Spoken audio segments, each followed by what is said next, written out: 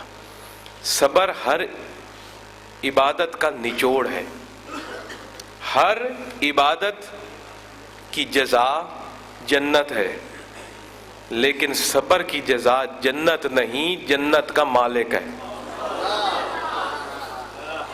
نماز پڑھو تو جنت لو، حج کرو تو جنت لو، زکوٰۃ دو تو جنت لو، صبر کرو تو جنت والا لو، جو جنت کا مالک ہے، نہیں رب کی ذات۔ یہ صبر، اس کا بھی قرآن مجید میں 70-75 بار کہیں ذکر آیا ہے کہ صبر کرو صبر کرو۔ یہ میرے دوستو، اور یہ بھی اسلامی تعلیمات سے میں نظر آتا ہے کہ جو بندہ صبر کرتا ہے اس کے ساتھ رب 5000 فرشتے اس کی مدد کو بھیجتا ہے۔ یہ امام عالی مقام کی شہادت یہ کوئی 1 2 4 دن کی بات نہیں تھی، اس کا تو علم 50 سال سے تھا لوگوں کو۔ امام حسین کی پیدائش 4 ہجری غالباً، 5 شعبان کا مہینہ، تاریخ شعبان کی جو کہ رمضان سے پہلے مہینہ آتا ہے شعبان، 5 شعبان کی تاریخ 4 ہجری، اور یہ واقعہ ہوا 60 ہجری کو کربلا کا، 56 سال۔ تو یہ کربلا تو 56 سال سے تھی، 56 سال سے سب کو پتا تھا کہ امام حسین کے ساتھ کربلا گے۔ اس طرح کے واقعات روح نہ ہونے ہیں، رسول اللہ صلی اللہ علیہ وسلم متواتر نشاندہی فرماتے آئے، اور 56 سال سے ہر کسی کو علم تھا کہ نواسہ رسول کے ساتھ ظلم کی انتہا ہونی ہے۔ لیکن میرے بھائیوں، 56 سال سے ایک بات کا علم تھا اس قوم کو، جن میں سے بیشتر سال ایسے بھی تھے سرکار کی ظاہری حیات کہ آپ فرماتے رہے کہ حسین کے ساتھ حسین کو صبر دینا اللہ، یا یہ اس طرح کی باتیں۔ کسی ایک نے بھی سرکار سے یہ نہیں کہا تھا کہ حضور دعا مانگیں ایسا نہ ہو کربلا ٹل جائے۔ نہ بی بی فاطمہ نے کبھی کہا، ماں کے دل میں کتنی محبت ہوتی ہے بیٹے کی، نہ بی بی فاطمہ نے کبھی فرمایا ابا جان آپ حضور اللہ سے دعا فرمائیں میرے بیٹے پر یہ آزمائش نہ آئے۔ کیا اگر فاطمہ جو کہ اتنی پیاری بیٹی تھی سرکار کی حضور کو کوئی التجا کرتی تو حضور نہ مانتے؟ اور پھر حضور جو اللہ کے محبوب ٹھہرے وہ اللہ کو فرماتے تو اللہ نہ مانتا؟ اور جس نے اپنی 50 نمازیں 5 کر ڈالی، اس کے لیے یہ تقدیر بدلنی کیا تھی؟ بندہ تو اپنے محبوبوں کی خاطر بہت کچھ کر جاتا ہے، کبھی محبت کر کے دیکھ، تجھے پتا چلے محبوب کیا ہوتا ہے۔ محبوب کی خاطر تو بندے کو مزہ آتا ہے، تکلیف ہو، یہ محب کی نشانی ہوتی ہے۔ نہ فاطمہ الزہرا نے کبھی عرض کیا، نہ بابا حضرت علی نے کبھی فرمایا، کسی نے بھی، باقی کسی صحابی نے بھی نہیں عرض کیا کہ سرکار یہ آزمائش نہ آئے حسین پر۔ ہر کوئی یہی عرض کرتا رہا سرکار دعا مانگیں حسین ثابت قدم رہے، بلکہ رسول اللہ صلی اللہ علیہ وسلم خود یہ دعا فرماتے تھے، اے اللہ جب وہ وقت آئے تو میرا حسین ثابت قدم رہے اور اس کے پاؤں نہ ڈگمگائیں حق کی خاطر۔ اور پھر تربیت ایسی کی، سن رہے ہیں ہم کہ جناب رسول اللہ کی تربیت تھی ان کو، رسول اللہ نے تربیت خود اسی آزمائش کے لیے آپ کی تھی، اسی آزمائش سے نکالنے کے لیے آپ بچپن سے ان شہزادوں کی تربیت کرتے رہے اور اتنا پیار کرتے رہے۔ اور جو تربیت بندے پر نظر آتی ہے، بندہ 4 دن کسی کے پاس بیٹھ جائے تو اس کا کچھ نہ کچھ تو رنگ چڑھ ہی جاتا ہے، اور جس کی تربیت فاطمہ جیسی ماں نے کی ہو، علی جیسے باپ نے کی ہو، محمد رسول اللہ صلی اللہ علیہ وسلم جیسے عظیم المرتبت پیغمبر نے کی ہو، ان کی تربیت میں کوئی شک و شبہ کی گنجائش نہیں رہ جاتی۔ آپ کو صرف صبر کی تلقین فرماتے رہے کہ بیٹا حسین صبر کرنا، اللہ سے بھی فرماتے رہے بیٹا اللہ الہی میرے بیٹے کو صبر کی اس وقت ثابت قدم رہنے کی توفیق عطا فرمانا۔ تو اس سے پتہ چل گیا کہ صبر کوئی اتنی ہی بڑی چیز ہے، جو میں نے آپ کے سامنے عرض کی کہ عبادتیں تبھی قبول ہوں گی پہلے بندہ صابر بنے، صابر بنو گے تو سب کچھ حاصل ہوگا، صبر کے بغیر کچھ نہیں حاصل ہو سکتا۔ اور جذباتی بندہ تو کسی کے پاس بیٹھ کر ڈھنگ کی بات نہیں کر سکتا، اس سے تو بندہ ڈرتا ہے، بات کیا کرے گا، اٹھ کے پڑ جائے گا۔ جذباتی بندے کو تو آپ 10 بندوں میں بٹھا کر کوئی فیصلہ نہیں کروا سکتے کہ بات بات پر قسم نکال لے، بندوق نکال لے، پستول نکالے کو بندہ ہوا۔ بندہ تو وہ ہے نا جو صابر ہو، بردبار ہو، بات کو سمجھتا ہو کہ کس کو کس انداز سے بولنا ہے، کس کو کس انداز سے سلوک کرنا ہے کس کے ساتھ۔ تو صابر، یہ قرآن مجید کے الفاظ کہ اے ایمان والوں صبر اور نماز سے اس کی مدد حاصل کرو، حقیقی نماز بھی پڑھنی ہے تو پہلے صابر بن جاؤ۔ اور اس قرآن مجید کی تفسیر کربلا کے میدان میں امام حسین نے ہمیں کر کے دکھا دی، اور پھر آگے رب نے فرما دیا اگر صبر اور نماز کر لو گے تو آگے میرا انعام بھی سن لو، ان اللہ مع الصابرین، کہ میں صبر کرنے والوں کے ساتھ ہوں۔ اور یاد رکھو اللہ کی ذات جس کے ساتھ ہو وہ کسی کے آگے ڈر نہیں سکتا، اللہ کی ذات جس کے ساتھ ہو وہ کسی کے آگے جھک نہیں سکتا، اللہ کی ذات جس کے آگے ہو وہ کسی سے ڈرے گا نہیں، کہ حق سے ہٹے گا نہیں، سب کچھ قربان کر ڈالے گا، کیونکہ رب اس کے ساتھ ہے۔ رب جیسی طاقت جس کے ساتھ ہو، اور رب صابروں کے ساتھ ہے، رب نمازیوں کے ساتھ ہے۔ یہی حسین کا درس ہے۔ آج حسین علیہ السلام کے ترانے گانے والے ہوں، اپنے اندر حسین کی صرف یہ 2 صفتیں پیدا کر لو، تیرا ایمان کامل ہو جائے گا۔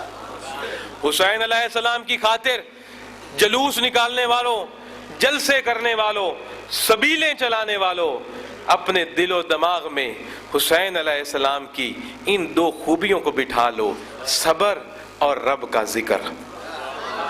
صبر کر کے رب کا ذکر کرو تو حسین بھی تیرے ساتھ ہے، رسول اللہ بھی تیرے ساتھ ہے، اللہ بھی تیرے ساتھ ہے، قرآن کا وعدہ ہے۔ وہ قوم جو آج امام حسین کو بھول کے بیٹھی ہے، مسلمان قوم، آؤ اگر اس دنیا میں ترقی لینی ہے، اپنا کچھ مقام لینا ہے، اپنے آپ کو کچھ بنانا ہے، اپنی غربت کو ختم کرنا ہے، اپنے بے بسی کو ختم کرنا ہے، اپنے آپ کو دنیا کے اندر کوئی قوم کے طور پر زندہ رکھنا ہے، تو آؤ وہ شخصیت جس کو کہ امام حسین کے نام سے دنیا یاد کرتی ہے، اس کی صرف یہی 2 ادائیں اپنا لو، صبر والی اور صابر بن کر، اور خدا کا ذکر کر کے، یہ 2 ہی ادائیں حسین کی اپنا لو، دنیا کی بادشاہت تیرے قدموں کے نیچے ہوگی،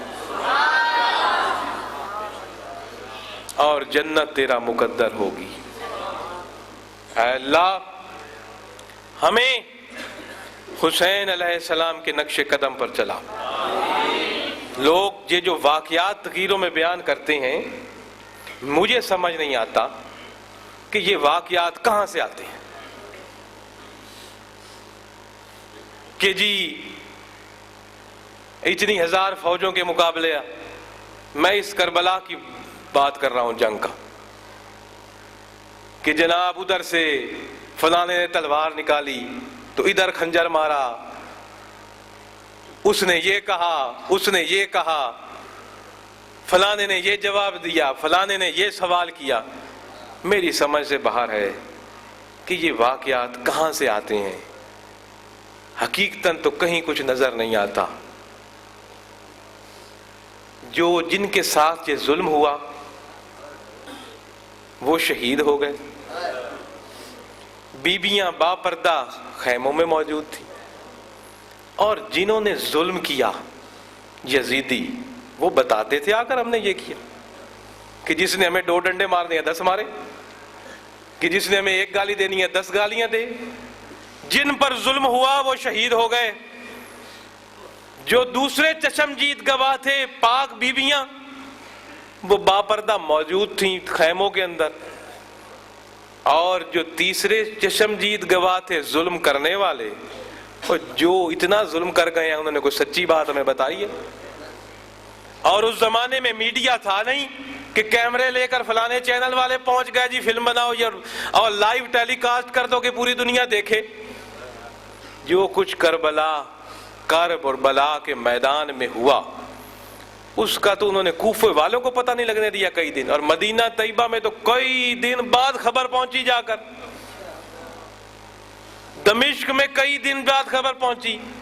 کربلا عراق میں ہے، مدینہ منورہ عرب کے اندر ہے. اب وہاں اس مقام سے آج بھی اگر آپ جہاز پر بھی آؤ تو آپ کو 3 گھنٹے لگ جائیں گے، اپنی گاڑی پر آؤ تو آپ کو کئی دن لگ جائیں گے. اور اس زمانے جب گھوڑے اور اونٹ اگر کوئی واقعہ لے کر کربلا سے مدینہ پہنچا بھی ہے تو مہینے سے پہلے نہیں پہنچ سکتا.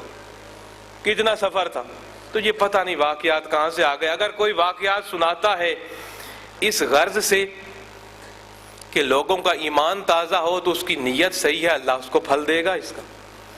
اور اگر کوئی واقعات سناتا ہے پیٹنے پٹانے کے لیے اور رونے دھونے کے لیے تو اس کی نیت کا پھل اللہ اس کو دے گا.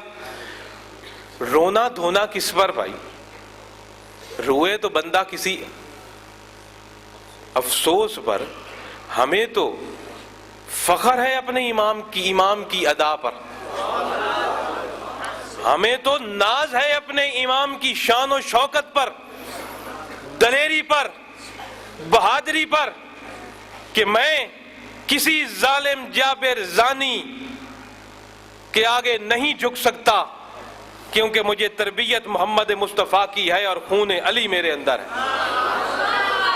جھک نہیں سکتا، کٹ سکتا ہوں، کسی ظالم جابر کے آگے نہیں گھس سکتا.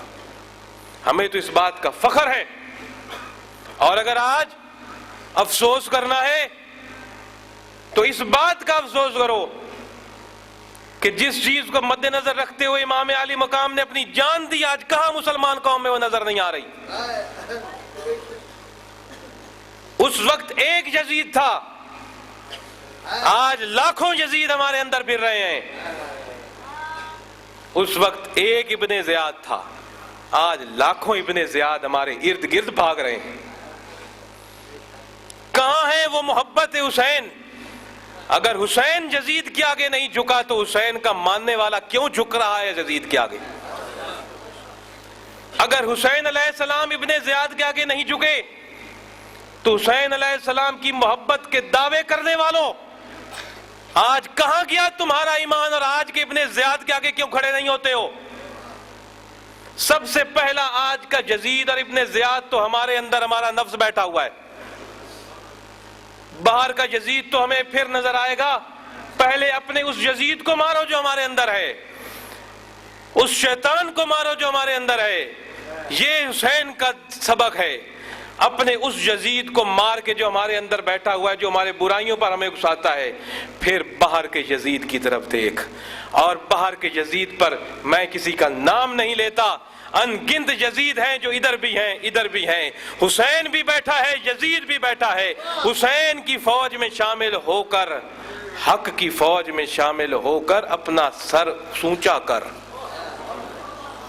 چند مطلبی مفاد پرستوں کی خاطر یزید کی دامن میں مت جا. یزید کے اندر کیا برائی تھی؟ شرابی تھا، کبابی تھا، بے نماز تھا، کتے اس کے ہر وقت ارد گرد پھرتے تھے اور کتوں سے کھیلتا تھا.